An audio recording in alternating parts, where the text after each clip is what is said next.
नमस्कार, आप सबका स्वागत है यूके टॉक चैनल में। आज हम बात करेंगे एआरटी और ऋषिकेश के संदर्भ में कुछ ऐसी जानकारियों की जो आम जनमानस से जुड़ी हैं। और हमारे साथ है संजीव रावत।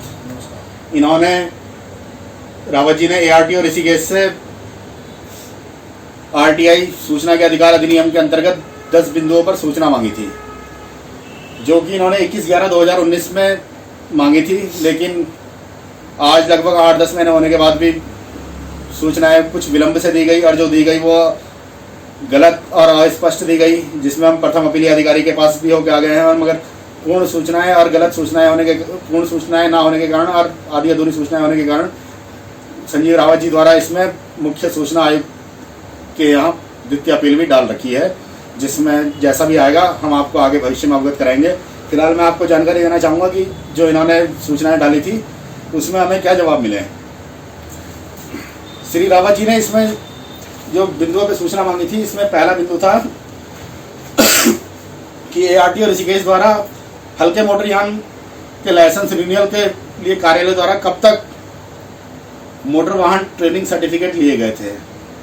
और इसी से रिलेटेड दूसरा है, वो भी मैं बताता हूँ कि इन्होंने पूछा था कि एआरटी और ऋषिकेश कार्यालय ऋषिकेश को मोटर वाहन ट्रेनिंग सर्टिफिकेट जो बिंदु संख्या 1 में बोला था न लेने के आदेश किस तिथि को प्राप्त हुए थे। तो इसमें मैं दोनों का वर्जन बता देता हूँ, आरटीओ देहरादून और एआरटीओ कार्यालय ऋषिकेश ने हमें क्या बताया। एआरटीओ कार्यालय ऋषिकेश में लोक सूचना अधिकारी द्वारा हमें यह कहा गया है कि इस लाइसेंस की जरूरत तो नहीं है, रिफ्रेशर कोर्स की जरूरत नहीं है लाइसेंस नवीनीकरण कराने के लिए हल्के मोटर वाहन में, लेकिन कोई लेके आता है तो हम अभी भी ले लेते हैं। जबकि आरटीओ देहरादून कहते हैं कि नवीनीकरण में पूर्व में लिए जाते थे हल्के मोटर वाहन पे जो रिफ्रेशर कोर्स के सर्टिफिकेट, लेकिन सर्वोच्च न्यायालय के एक आदेश के बाद इसकी आवश्यकता नहीं है। तो दोनों की बातों में विरोधाभास है, और जिसके बारे में भाई अगर आपको मालूम था, आपने कहा कि जरूरत तो नहीं है मगर लेके आते हैं, तो एआरटीओ कार्यालय ऋषिकेश को पब्लिक नोटिस में ये जानकारी लेके आनी चाहिए थी कि जब इसकी आवश्यकता नहीं है, ज़रूरत नहीं है, तो पब्लिक को इसके बारे में बताया जाए। भाई पब्लिक पैसा खर्च कर रही, समय खर्च कर रही है, तब जाके वो एक सर्टिफिकेट लेके आती है जिसके यहाँ पे लाइसेंस पे अपना डॉक्यूमेंट पे लगाती है रिन्यूअल कराने के लिए। तो इससे ऐसा प्रतीत होता है कि एआरटीओ कार्यालय द्वारा ट्रेनिंग स्कूल को यह बता, जब पहली बार कोई इस आदेश के बाद पहली बार एक आदमी लेके आया था लाइसेंस और वो सर्टिफिकेट लेके आया था, तो इनकी जिम्मेदारी थी ये ट्रेनिंग स्कूल को बताते कि भाई अगर कोई आगे से भविष्य में आए तो उसे मना कर देना, इस कागज़ की ज़रूरत नहीं है, मगर इन्होंने नहीं बताया। तो इसका सीधा सीधा मतलब है कि इन्होंने ट्रेनिंग स्कूल को गलत तरीके से लाभ पहुँचाया है। इससे संदेह पैदा होता है कि मोटर ड्राइविंग ट्रेनिंग स्कूलों को गलत तरीके से एआरटीओ कार्यालय ऋषिकेश द्वारा लाभ पहुँचाया गया है। बिंदु संख्या 2 में इन्होंने कहा था कि भाई हमने पूछा था आपको आदेश कब मिला, इन्होंने बोला हमारे पास अब कोई आदेश नहीं है इसको ना लेने का। तो लोक सूचना अधिकारी एआरटी और ऋषिकेश कहते हैं कि भाई प्रमाण पत्र की आवश्यकता तो नहीं है, लेकिन हमारे पास ऐसा आदेश भी कार्यालय में धारित नहीं है। आपके पास कोई आदेश नहीं है तो आपको जानकारी कैसे हुई कि इसकी आवश्यकता नहीं है, ये वांछनीय नहीं है, मगर फिर भी आप ले रहे हो। तो ये दोनों ही बातें आपस में विरोधाभास पैदा करती है, संदेह पैदा करती है कि आपके द्वारा आम जनमानस का पैसे का समय का व्यर्थ किया गया, दुरुपयोग किया गया और मोटर ड्राइविंग ट्रेनिंग स्कूलों को अनुचित लाभ पहुंचाया गया है। बिंदु संख्या 3 में हमने पूछा था कि एआरटीओ कार्यालय ऋषिकेश के अधिकार क्षेत्र में आने वाले मोटर वाहन जो ट्रेनिंग स्कूल हैं, इनके कार्यालयों का पता बताया और कौन कौन से हैं। तो इन्होंने बताया कि भाई वर्तमान में 2 मोटर ड्राइविंग ट्रेनिंग स्कूल है, लेकिन केवल messrs unique motor training school बसड्डा ऋषिकेश वैध व संचालित है। अब बात करेंगे बिंदु संख्या 4 पे। बिंदु संख्या 4 पर हमने पूछा था कि भाई आपके द्वारा एआरटीओ कार्यालय ऋषिकेश के द्वारा आपके अधिकार क्षेत्र में आने वाले मोटर ड्राइविंग ट्रेनिंग स्कूलों के पास कितने वाहन हैं तथा सभी वाहनों के प्रपत्र उपलब्ध कराए जाएं। इसमें लोक सूचना अधिकारी एआरटीओ ऋषिकेश के द्वारा कहा गया कि हमारे क्षेत्र में आने वाले स्कूलों का उनके पंजीयन नंबर के अलावा कोई रिकॉर्ड नहीं बताया गया है जिनसे ट्रेनिंग दी जाती है। तो भाई इससे ये वाहन आम आदमी को कैसे पता चलेगा, आप कह रहे हमारे पास रिकॉर्ड नहीं है, तो ये कैसे जानकारी होगी कि ये वाहन चलने लायक स्थिति में है या नहीं है, ये इंश्योर्ड है या नहीं है, इनका पॉल्यूशन सर्टिफिकेट है नहीं है इनके पास, जबकि इनके पास जानकारी होनी चाहिए क्योंकि प्रपत्रों से ही वास्तु की स्थिति का पता चलेगा, और इनके अधिकार क्षेत्र में चल रहे हैं, इनके अंडर में चल रहे हैं स्कूल, इसलिए ऐसा लगता है कि इसमें जानबूझ के जानकारी को छुपाया जा रहा है। बिंदु संख्या 5, हमने पूछा ARTO कार्यालय ऋषिकेश द्वारा कब कब उपरोक्त जो आपके अधिकार क्षेत्र में स्कूल आते हैं इनका निरीक्षण किया गया, हमें जानकारी उपलब्ध कराएं।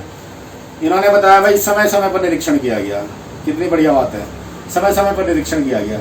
मतलब वही वाली बात हो गई, मैंने आपसे पूछा, मैंने भाई साहब आपने दिन में आज क्या खाना खाया, आपने बोला दिन में क्या, दिन में लंच लिया मैंने, वही वाली उसने हमने कब किया, उसने समय समय पर किया। तो ये तो कोई बात नहीं होती, ये भी खाली टहलाने वाला एक जवाब दे दिया इन्होंने। इसमें लोक सूचना अधिकारी के खिलाफ हमने प्रथम अपीलीय अधिकारी के यहाँ वो करी थी, उसमें प्रथम अपीलीय अधिकारी ने इनको आदेशित किया था। तो इसके बाद इन्होंने जो जानकारी दी है वो भी अस्पष्ट है, उसके बारे में आगे बताएंगे। फिर मैं ये बता देता हूँ इन्होंने क्या दिया। उसके बाद इन्होंने प्रथम अपीलीय अधिकारी के आदेश में लोक सूचना अधिकारी ऋषिकेश ने बताया कि दिनांक 28/8/2018 व दिनांक 15/4/2017 को दोनों ही बार Uttaranchal motor driving training school की रिपोर्ट दी गई। जबकि इन्होंने पहले, अभी थोड़ी देर पहले, इससे पहले वाले क्वेश्चन में बताया था कि केवल messrs unique motor driving training school ही वैध और संचालित है, और मगर उसके बारे में हमें कोई रिपोर्ट नहीं दी गई, केवल Uttaranchal motor driving training school की रिपोर्ट दी गई है, और दोनों बार की रिपोर्ट उन्हीं की है।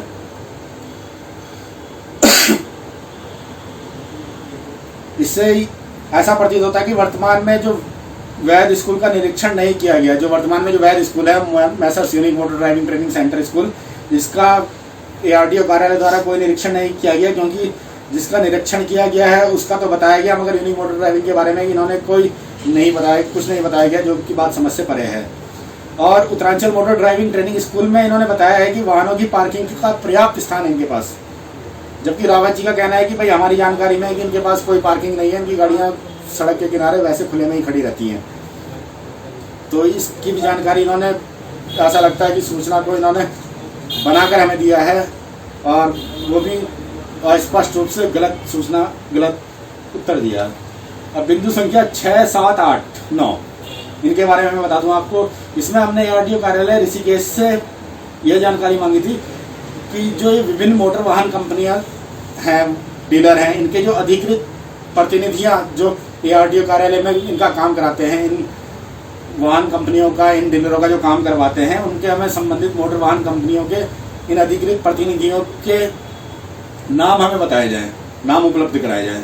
इसी के आगे हमने इनसे पूछा था कि ये प्रतिनिधि कब से ARTO कार्यालय ऋषिकेश में कार्य कर रहे हैं, वो समय बताया दिया जाए।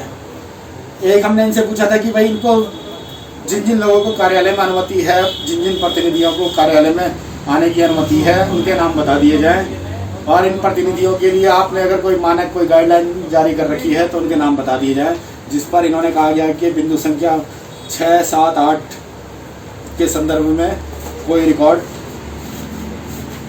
कार्यालय में धारित नहीं है। बिंदु संख्या 6, 7, 8 व 9 उक्त बिंदुओं में मांगी गई सूचना अभिलेखनीय नहीं है, अतः सूचना दिया जाना संभव नहीं, साफ मना कर दिया इन्होंने।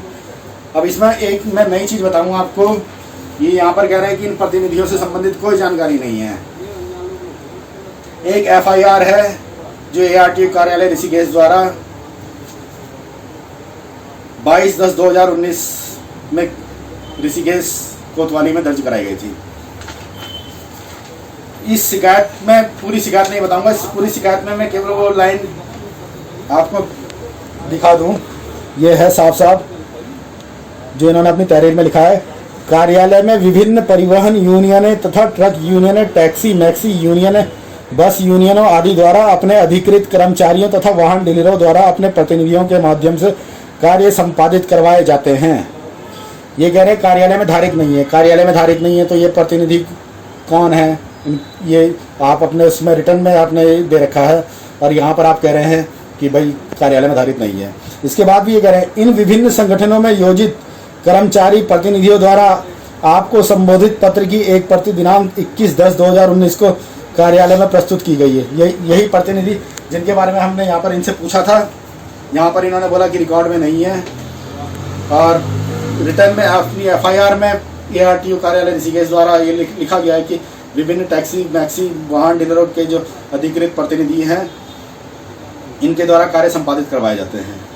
तो यहाँ पर इन्होंने ये चारों बिंदुओं पर सूचनाएं छुपाई गई हैं, पूरी तरीके से छुपाई गई हैं, जो कि ARTO कार्यालय ऋषिकेश की कार्यशैली पर संदेह पैदा करती है कि भाई ऐसा प्रतीत होता है कि यहाँ पर गड़बड़ी कुछ है, जो गड़बड़ चल रहा है, कुछ है जो रूट से हटकर चल रहा है, कुछ है ऐसा जो ARTO कार्यालय सबके सामने नहीं लाना चाहता है। बाकी इस बारे में हमने कुछ जानकारियाँ और हमारे पास हैं, उपलब्ध हैं, जिसके बारे में हम आपको आगे अवगत कराएंगे।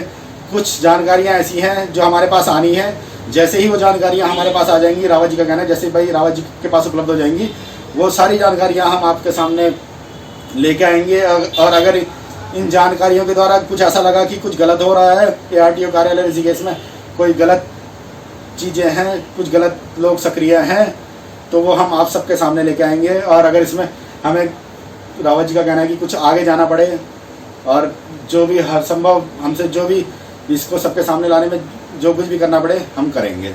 धन्यवाद। धन्यवाद।